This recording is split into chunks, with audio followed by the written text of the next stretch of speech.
Welcome to another episode of the DL. I am your host, Tyler Robertson, the CEO and founder of Diesel Laptops. Now, if you've listened to some of my previous podcasts, I've always mentioned, we did one where I specifically said, this is my second favorite least subject. And someone asked, well, what's your worst or what's your least favorite subject? And I was like, you know what? It's HR. So who better to bring into a podcast than our VP of HR, Charlie Webb. So Charlie, welcome to finally getting drug in here to do a podcast with me. Thank you. You must have reached the bottom of the barrel to need HR. I am scraping deep for content here. But I will say this. It's first of all, I think this is going to be an interesting conversation we're going to have.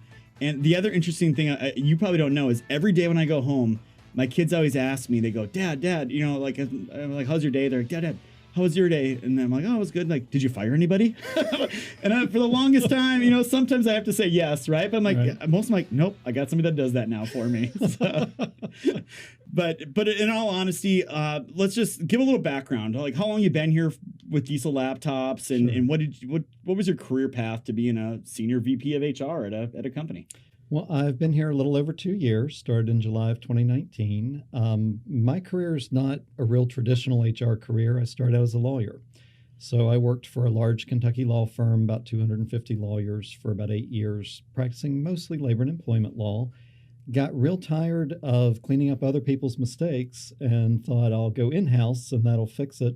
Went in-house legal and realized legal's not the one that makes the mistakes, HR is. So started getting closer and closer to the root cause of my issues, and that led me into an HR path.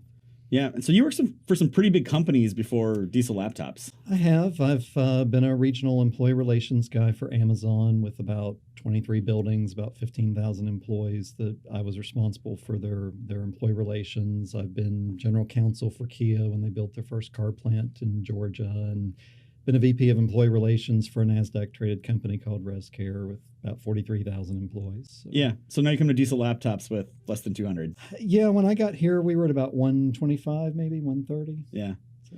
Yeah. So I know obviously we're growing fast and everything. Mm-hmm. And I think, you know, I like telling the story. I don't like telling this story, but you had a kind of a curveball like week one right out of the chute with us. I did. I actually had two, if I can tell them. Yeah.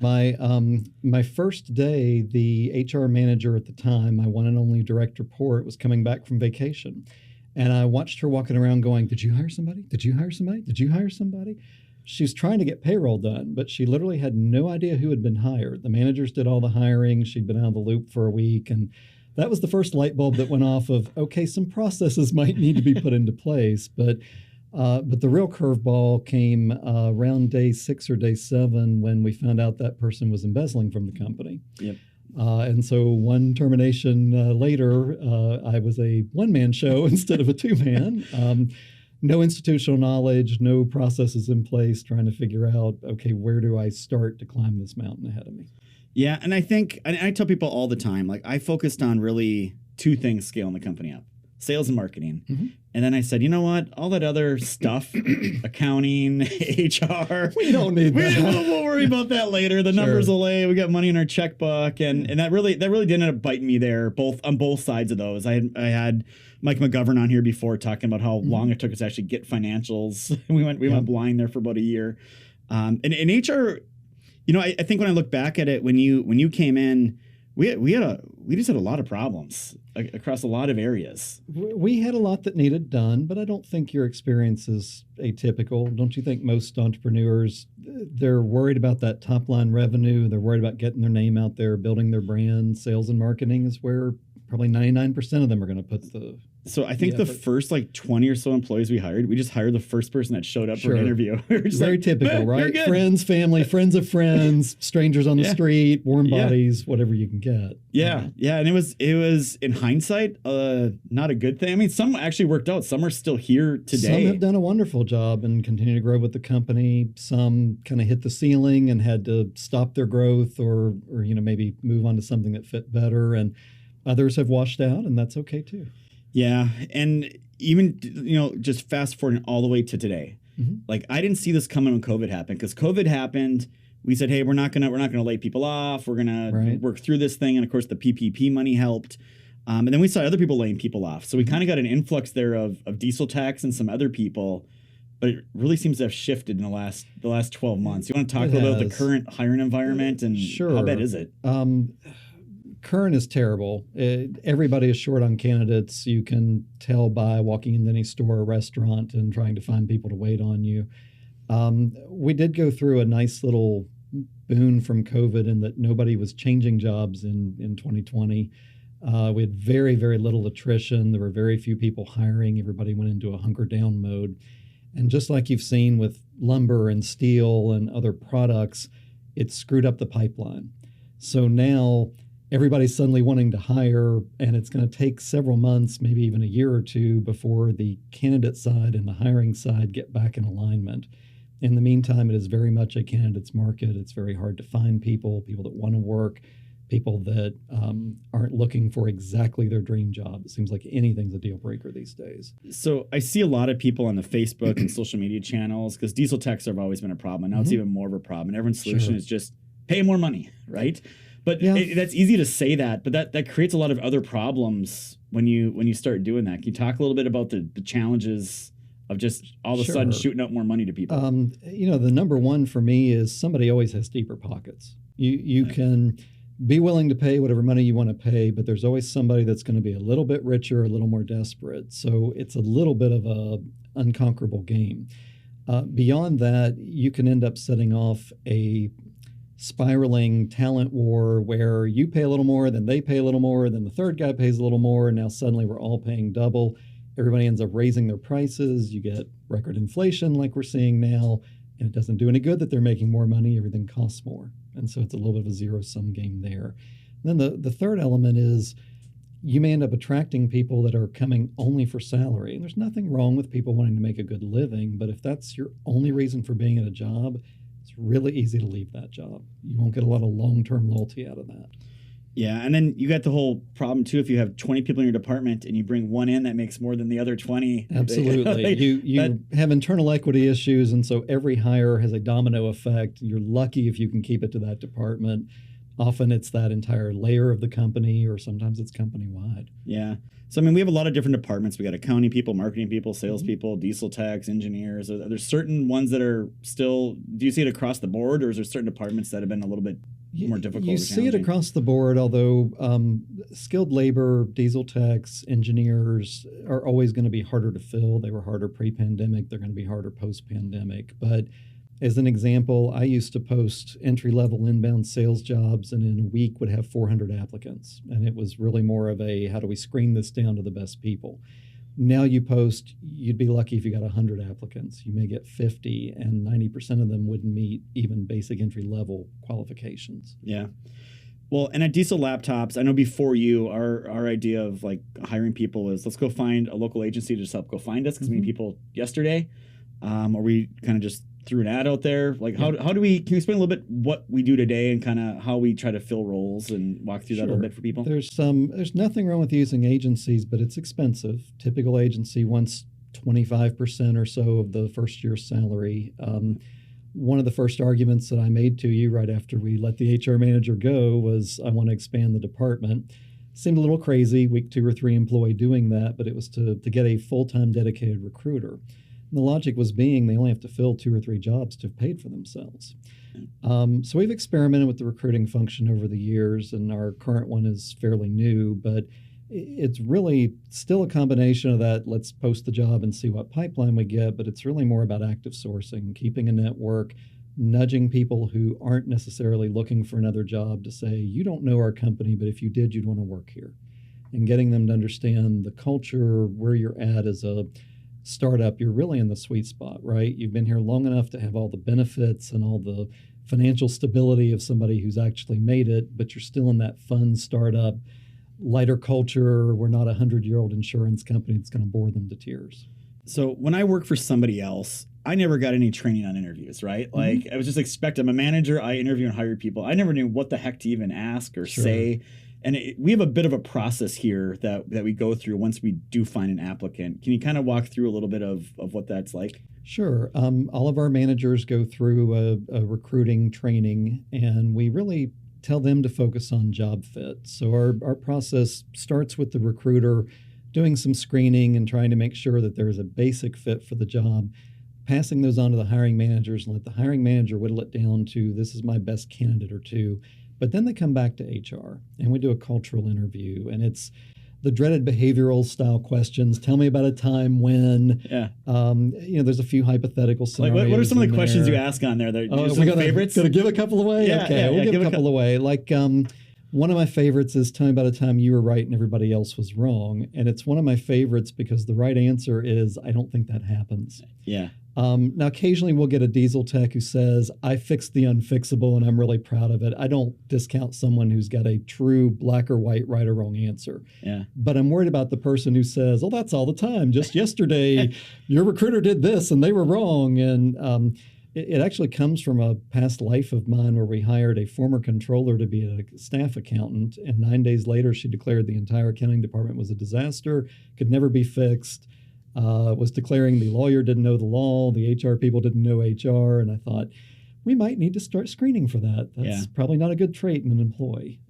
So I actually started at the last company over that, but it's been one of my favorites to bring here. You know, I've heard you ask that. I've been in interviews with you. You've asked people those types of questions. I'm like, man, I don't know if I'd answer that right. What if he trying to look for here? What's the angle? They're not your typical prep questions that you see when you Google like interview questions. Correct. And even the ones that come from Google, I'm a page 6, page 7 kind of Google guy. I'm reading the deep results, one question per article kind of deal. But I try to find ones that line up with our leadership principles. You know, when I came here, we put in a culture that went around 6 principles that spell out Diesel. And while some of them are very objective, like deliver results, and it's really about, getting the job done, a lot of them are about how you approach a job and the kind of personality that would fit in well here, being very open to change with the fluid nature of our business, or acting in the company's best interest in the long run, not just what's in the best short-term interest or the best personal interest. So they're questions that are designed to mirror up with those principles and try to find somebody that not only will be successful here, but that, we won't drive crazy either. A lot of people can pick any job out there, have their choice of companies, especially in the current market. But why do you want to go work for somewhere that you're going to hate every minute you're there? Yeah. They say if you love what you do, you never work a day in your life. And I always thought that made a good bumper sticker, but was stupid because I had never had a job I truly loved. Now that I've got one, I get it. So I'm trying to pass that on to other people. Yeah. So I know those leadership principles, a lot of people see those things and like, oh, that's, whatever, some corporate silly thing that someone came up with. Everybody's got them. Yeah, everyone's got them, right? But I mean, we tie them into more than just the poster down on the wall when you walk into the building. We do. Our entire performance review system is now based around that. And we use objectives, goals, and metrics to emphasize the deliver results one to make it about half of the grade, but the other half comes from the other 5 leadership principles. And we actually have a little worksheet. Our managers don't even fill out reviews. They answer questions about how people do or don't line up with the leadership principles. And then HR has a little Excel translator that says, based on those answers, this is the actual score that you get. Well, I got to say, I mean, I thought I knew Excel well. And then you started doing stuff with Excel I didn't even know was possible, like to make an org chart. So you're like, again, let me say like on page 7 of the Excel manual or 700 finding that stuff. Yeah, I'm really not, I would not consider myself an Excel guru, but I'm a hack. I've always done my own computer programming, changed games to make them play the way I want them to play. And so I'm the guy that says, well, Excel is an extension of VBA. I can do about anything in it if I can just figure out how to do it. Well, when you made our org chart like a clickable thing to do, like I was like, wow, I didn't know Excel could even do this. It's an unusual, and it wouldn't probably be the ideal software, but yeah, I was looking for something visual that looks like one of the third-party softwares, but was free, and so designed it in some hyperlink tabs in Excel so that you can just click through on the pictures and it takes you up and down the org chart and shows the hierarchy. And the only problem is, of course, we, as a growing company, have a need to completely reorganize from time to time. And it's a little bit of a bear to update something in Excel, but for the end user, it's very seamless. Yeah. So when I was a manager working for someone else, and even now, and I try to tell my direct reports the same thing, like you get that review time that comes up every year, right? And, one of the things I always try to tell people is like, look, when you go into that review with your employee, they should know where you're at before that review happens, right? But I didn't get that training before when I worked for someone else, and a lot of times review times were surprise times, sure, right? And that's a hard thing to do. So are we doing training and teaching our employees, and how do you manage from from that point to the next review, right? A year later. We do. We, first of all, invest in training the managers. We identified about 10 different biases that are just inherent in performance reviews. Nobody's a bad guy. It happens. For example, there are people that the first impression is the last impression. That's what they think of that employee from then on. Or the opposite. Yep. The last impression, I forget the 11 months of good stuff they screwed up yesterday, or vice versa. So we've tried to weed out the biases that we can in our system, and then the ones that we can't, we've tried to train the managers on how to recognize and be self-aware. But we do say, it is a performance review. You're reviewing the last 12 months. It's not supposed to be anything new. But we have formal goals. We're driving that lower and lower into the organization so that people should know exactly where they stand on that half of the performance review and at least what the objective is going to be. We also do a mid-year follow-up with our lowest rated employees if they are still with us and have not been managed out, to re-review them and make sure that they're not going to hit that low review again. If they're not making progress, then I'm looking to the manager to say, what are you doing to make them more successful? So say a manager in a company has 20 employees, 30 employees, right? And they do the reviews and they all come back like top ranked. Is that a red flag, or what? How do you handle it? Because that happens, right? People don't want to be mean sometimes, or they don't want to be honest. Right. And if everybody's top ranked, nobody's top ranked, right? Yeah. You want some level of performance to be able to say the superstar does get a better reward than the star or than the person who's barely getting by. So it's definitely a red flag. We try to preempt some of it by not letting the managers actually see the reviews. Yeah. The worksheet, and it's just a little conditional formatting in Excel, but literally each question disappears as they answer to try to make them focus on just one question at a time. And they don't answer this person's an exceeds, or they're above, or they're below. They answer questions like, do you see this leadership principle often, always, seldom, never?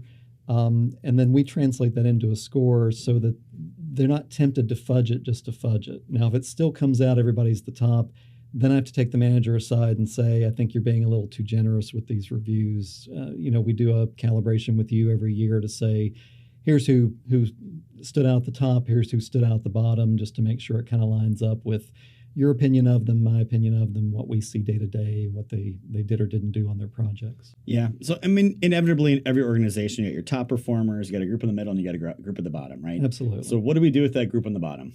The group in the bottom, we have 4 review levels: model contributor, strong, developing, needs improvement.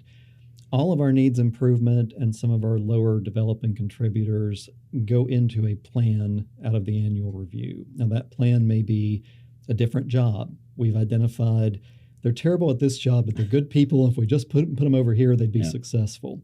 Maybe a performance improvement plan. It may be, something that looks more like a final warning that says your job's now at jeopardy. I got to see more if you want to keep your job. But they all go into individually tailored plans to try to make them either be successful, get them to move on, or get to the point where the manager says, nothing personal, but we've got to part ways for the good of the company. Yeah, I just remember, again, working for other people, right? And it was always like, that person sucks, fire them, right? Or, and it was just like these instant things. And that's, I think, what changed a lot when you got here. I kind of just thought that's the way it was, because that's the way I've always been. You're like, well, let's, is this the environment? Is it the job assignments? Is it, what can we do to different here? And the right bus, wrong seat. Yep. All those things. And I think it depends on what's going on. For me, terminations fall into 3 big categories: attendance, performance, and behavior. If it's behavior, we're not Canada. It's not, you stole from us, here's a first warning, don't steal again or you get a second warning.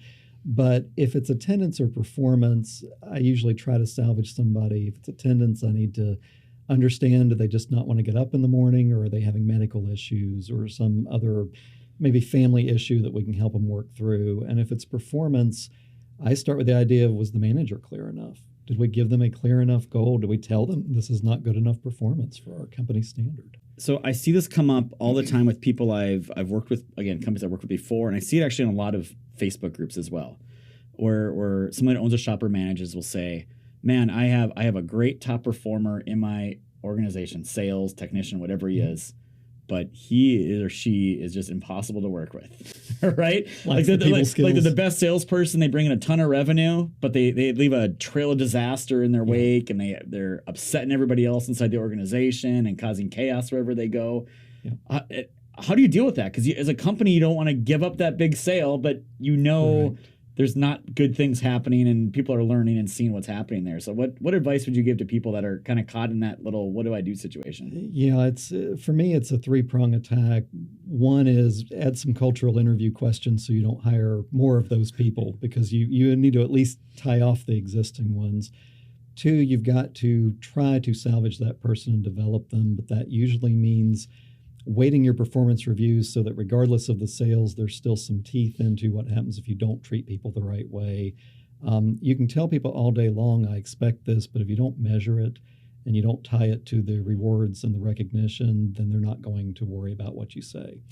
If you give that salesperson a big giant bonus every year and say, but don't treat people badly, well, they seize the giant bonus. They don't think you're serious.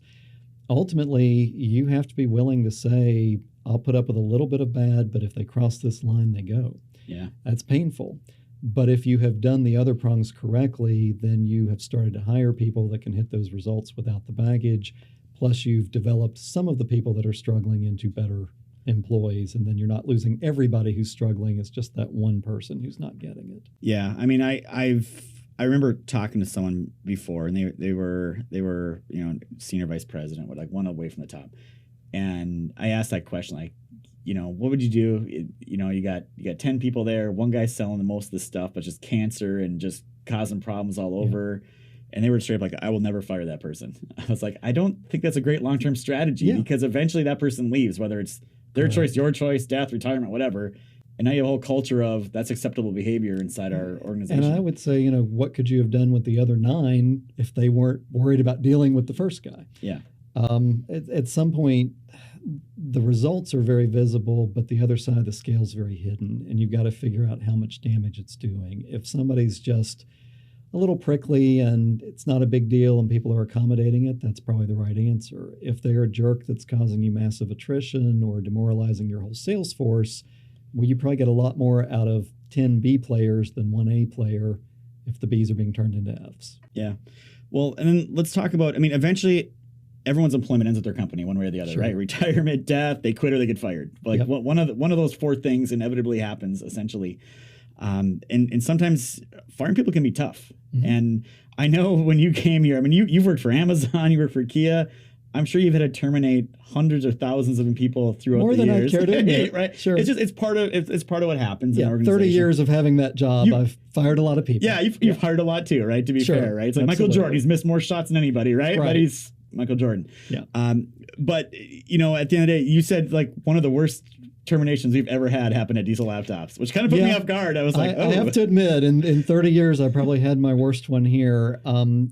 I have normally been able to fire people, and no matter what their personality, been able to part on a professional basis. They may have hated me, I may have gotten cussed out, but at the end of the day, they got it together enough to leave. When I went to fire one of our tech support people here, she literally would not even look at our end of employment, frequently asked questions, threw it in the floor, stormed off, and before I could stop her, had walked into the main room and began calling people out by name among her coworkers, calling them derogatory misogynistic and homophobic names. And I essentially had to threaten to call the sheriff and basically yell back as we marched down from the second floor to the door and get her out, and then watch to make sure she didn't hit anybody in the parking lot because of the level of rage that she had.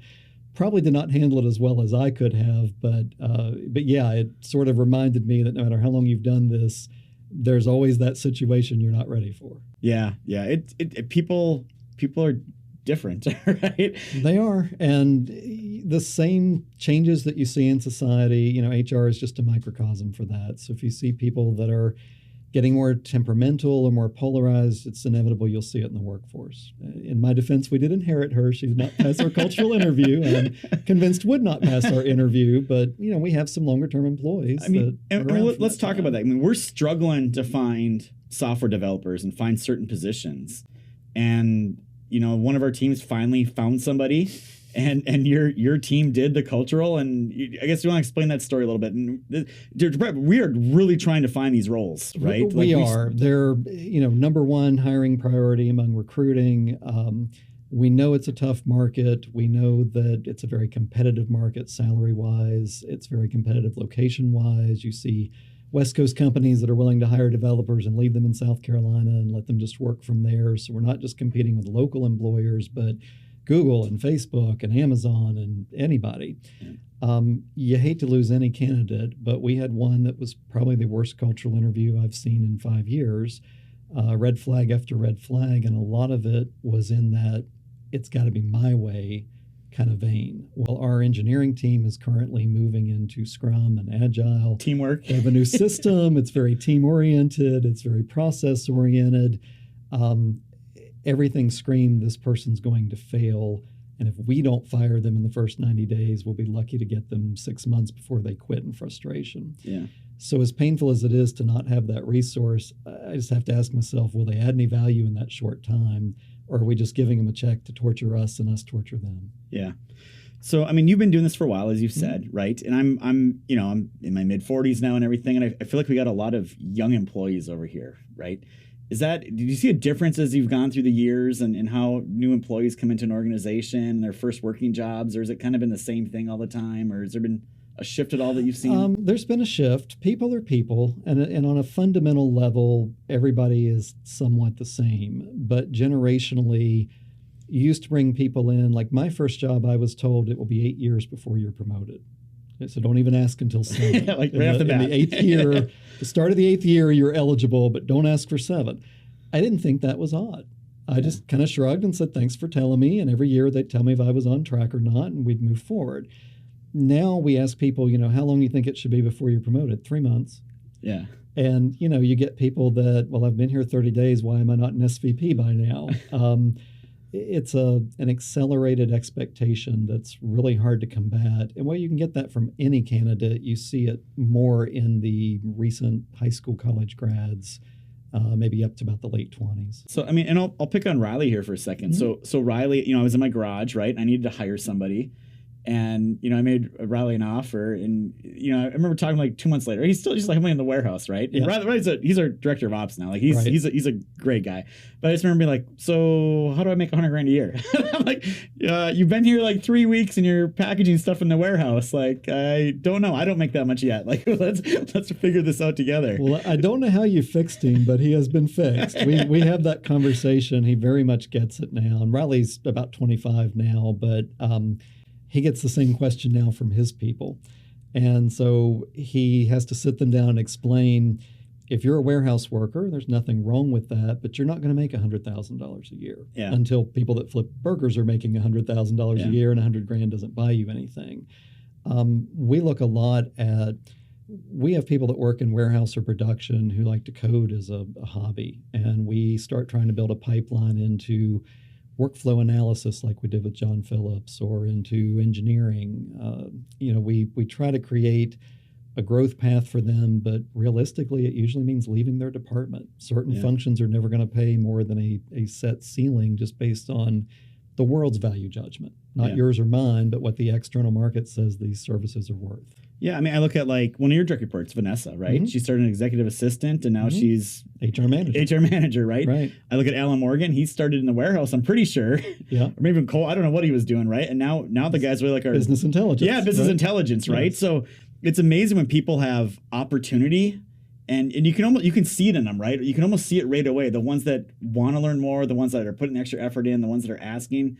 Those have always been the hard ones for me to be tangible, to understand, is this a good employee or not? But you can kind of see it once you get them working inside. Generally, quality rises to the top. And if people take any job as if it is the most important job in the company, they will really set themselves aside. The interesting thing I'm seeing now versus in the past, when you make an offer to somebody like a Vanessa or an Alan, they're so grateful. They'll take whatever you give them. They're just happy to be moving up. Now I'm turning around offering people, 20 and 30% raises, and they're going, well, I was out on the internet, and I think you ought to pay me another $15,000. Oh, the internet. Yes, and I've had to come back and say, well, those are for people who do that job. You're getting a chance to be put in that new role that you've never done, and you don't have even entry-level experience or training.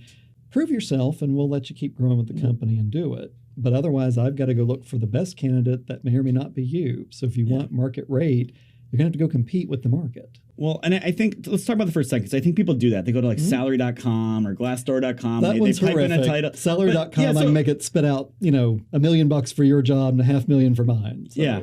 Yeah, are those reliable sources? Are they just so wide and all over the board, or how do you narrow down what you pay somebody? And it's not to bash any particular one, but when you see a ZipRecruiter say something's 40,000 and Salary.com say it's 140,000, somebody's got to be wrong. Yeah, I'm not going to say which one, not for me to judge. So what I do is I look at a half dozen different ones and I look for commonality. If 5 of the 6 are saying 40 grand, then I know that's really the market and the other one's just trying to pump up salaries. If 5 of the 6 say 140, then, I'm probably going to have to pay 140. You just have to look for a recognizable pattern. And then you also have to make sure you're comparing apples to apples. Some of the data is geared to experience, some is not. Some is geared to location, some is nationwide. Obviously, being in South Carolina, we're not going to pay what San Francisco would pay. So you have to know how realistic is the data you're looking at. Yeah, and experience here, experience other places. The other situation I found myself in a bunch of times is an employee comes to you and says, oh, I got another job offer somewhere else. It pays X more dollars per year, right? And, my perception, I think, is the same as yours. Like, we all know where it's heading. But a lot of times, a lot of people think the other way. Do you want to kind of give your 2 cents on how you deal with those situations and what you think? Sure. If where you're at there? Somebody came to me and said, I'm thinking about looking, or I've been looking because I have problems A, B, and C. And problem number D was salary. I would listen intently and I would try to figure out, are these A, B, and C problems things I can solve, or are these unsolvable, just DNA of our company? And if I can solve the other issues, then I would look at market and say, do I need to make a counter to keep this person? If somebody comes in and says, I have an offer, I say, thank you for your service. Good luck with the next role. Don't let the front door hit you on the backside. Yeah. Because mentally they're already gone. And in my experience, every time I have ever, for whatever reason, allowed myself to be forced into a counter, it bought me 6 months at most before somebody then paid higher than that counter. And eventually you get tired of having to write somebody a check because they spend all day job searching versus doing their job. Yeah. I am collared by one of my first corporate experiences where I went out of fear we were going to lose somebody that didn't even report to me. They were just very essential to my function. And I raised a couple of other corporate issues, and I said, no, by the way, I think I'm underpaid. The next day I had a 15% raise and shut up. No, quit bringing these other issues up. Yeah. And I just took the 15% raise and went and got my first HR job by saying, well, I'll need to make more because now I make this. Yeah. But the bottom line was they hadn't solved any of my problems, and my life was still going to be bad if I stayed. So it was, thank you for the raise, but they'll pay me just as much over here. In my experience, both on the employee and the employer side, it has been, if employees are generally happy, whether it's their coworkers, the work they enjoy doing, or whatever it is, you got to pay them a acceptable wage, obviously, Sure. right? But usually that's not the driving factor when someone decides to quit and go somewhere else. Yeah, I think it goes back to somebody's always got deeper pockets. You really, I think, want to pay the middle of the market, because if you pay the high end, you're just baiting somebody else to come in and set a new high end. Yeah.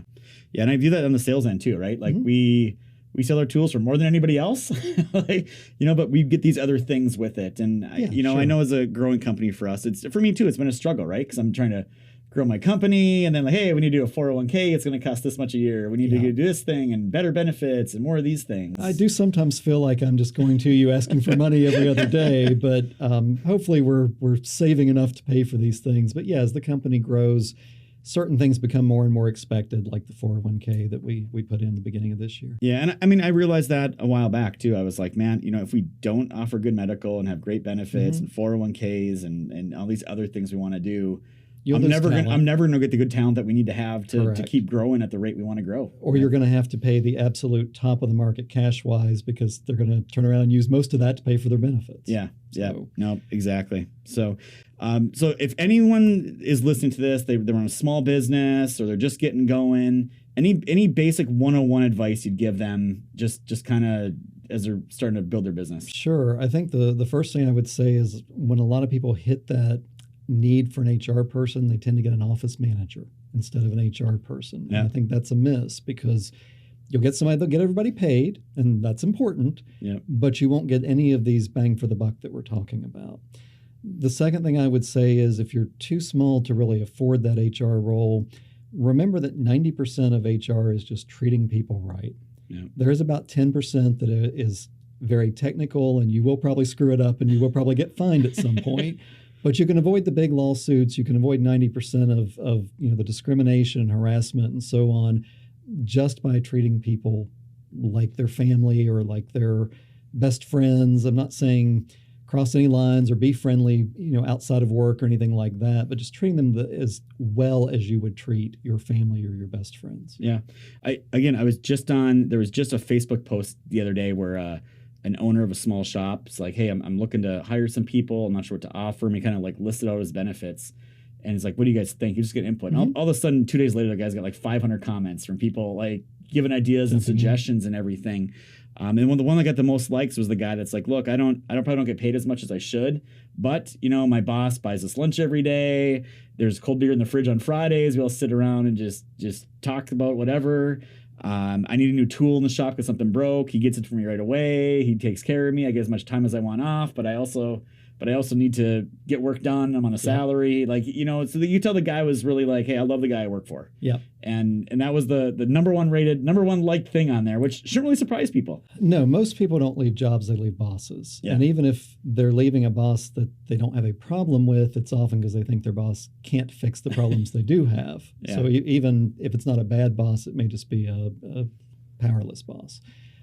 I think you will find that the total compensation, and I don't even just mean monetary, but the hours you work, the work environment you work in, the way your boss treats you or doesn't treat you, whether you feel like somebody's got your back when you do make a mistake, because we all make mistakes. Yeah.